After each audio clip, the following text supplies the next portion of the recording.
Polyhedra are solids bounded by flat polygonal faces. Precious stones are often cut and shaped into particular polyhedra, but nature also provides minerals that spontaneously form these structures. There are countless polyhedra around us, and we encounter them every day. In this video, however, I want to answer a few questions clearly. How many polyhedra are there? How can they be classified? And why do some of them have such weird names?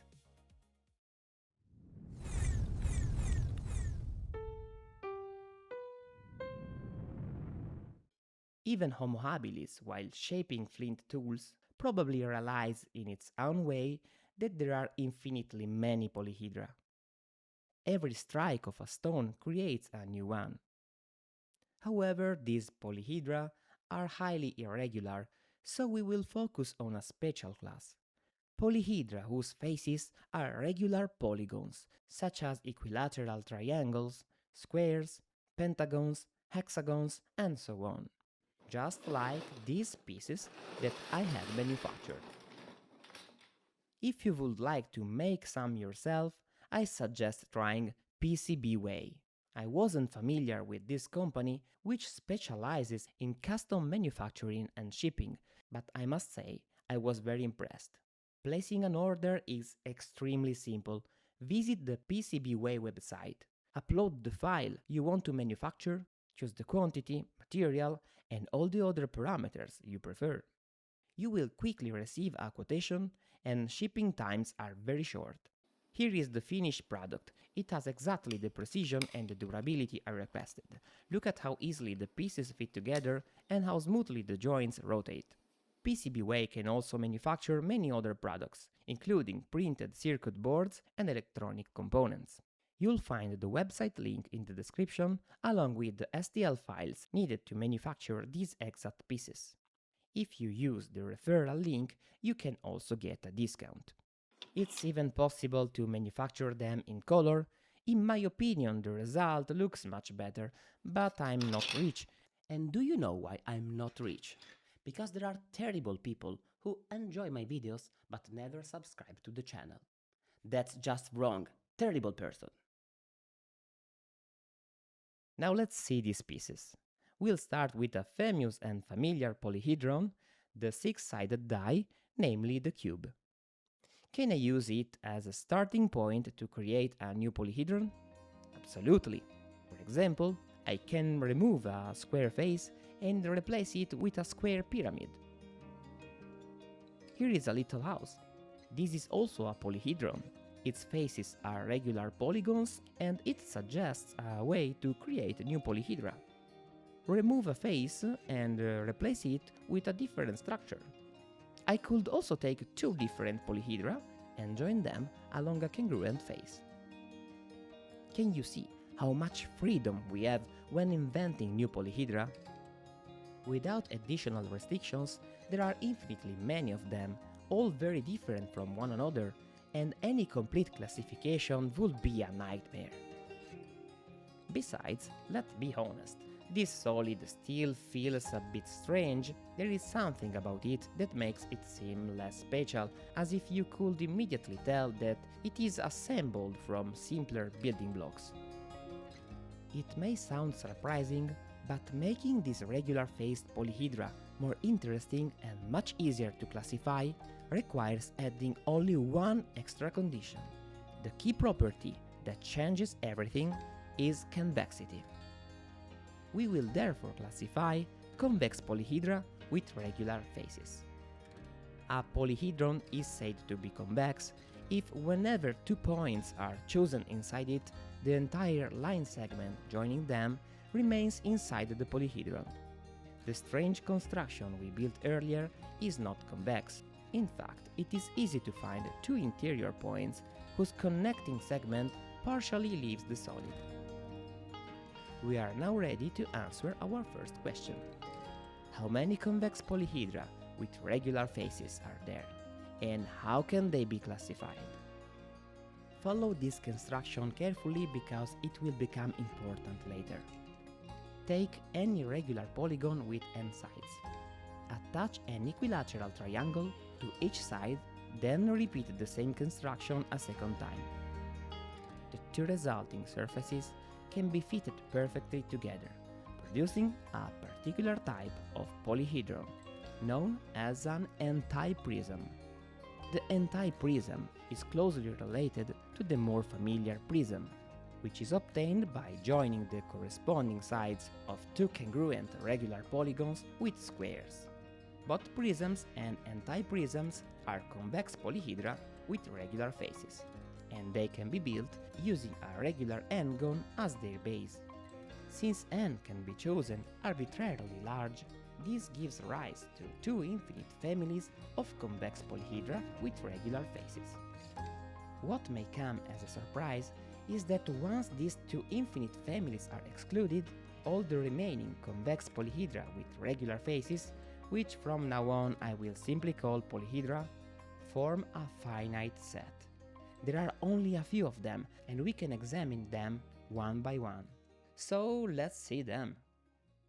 First, we have the 5 Platonic solids. They are highly symmetric and are beloved by role-playing gamers everywhere. We have the tetrahedron, cube, octahedron, dodecahedron, and icosahedron. These solids possess a remarkable property. All faces are congruent, and every vertex has exactly the same configuration. For example, in a cube, all faces are squares, and every vertex consists of exactly 3 adjacent squares. Notice the cube is also a prism, but it rightfully belongs among the Platonic solids. Of course, nothing forces us to build polyhedra using only one type of face. This brings us to the 13 Archimedean solids. Their faces may be different kinds of regular polygons, but all vertices remain equivalent.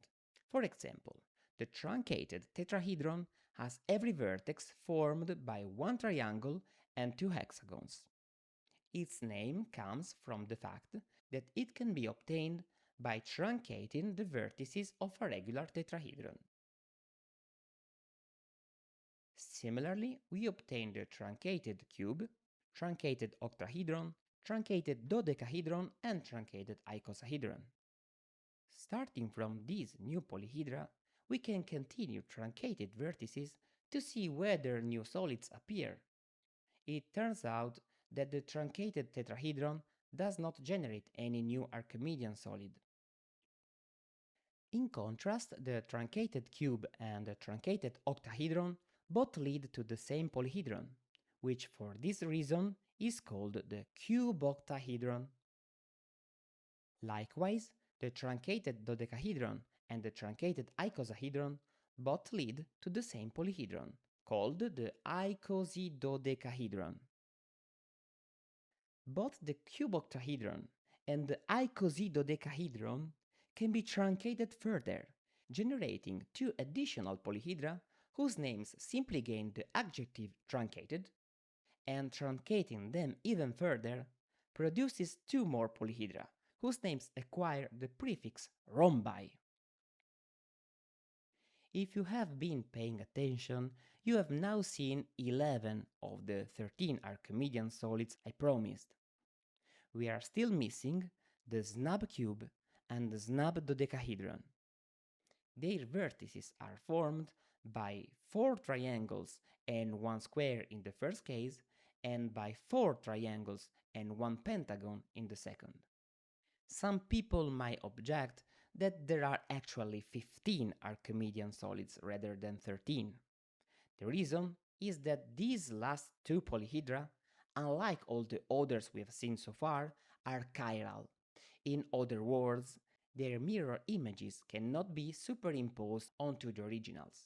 I can rotate a snub cube or a snub dodecahedron as much as I want, but I will never obtain the configuration seen in the mirror.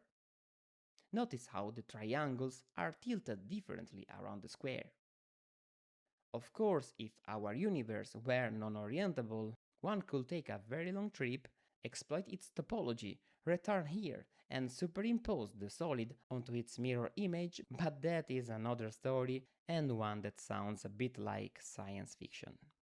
So far, we have seen all convex polyhedra with regular faces whose vertices are uniform, but there are also polyhedra with vertices of different types. In 1966, mathematician Norman Johnson identified 92 additional convex polyhedra with regular faces, beyond the Platonic and the Archimedean solids.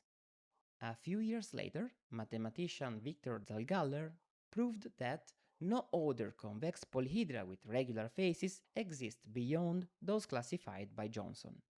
In total, we obtain 110 polyhedra, 5 Platonic solids, 13 Archimedean solids, and the Johnson solids J1 through J92.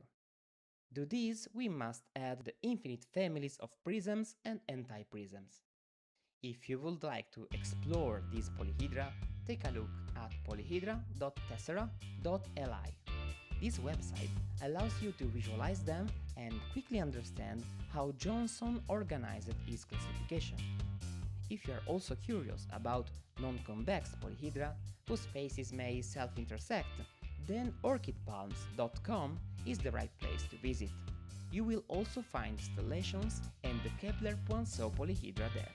Stay curious, you will find the links to these websites in the description. Thank you for watching, and let me once again invite you to try PCBWay. There are countless fascinating things that can be created through custom manufacturing. Place your order and it will arrive quickly. In the meantime,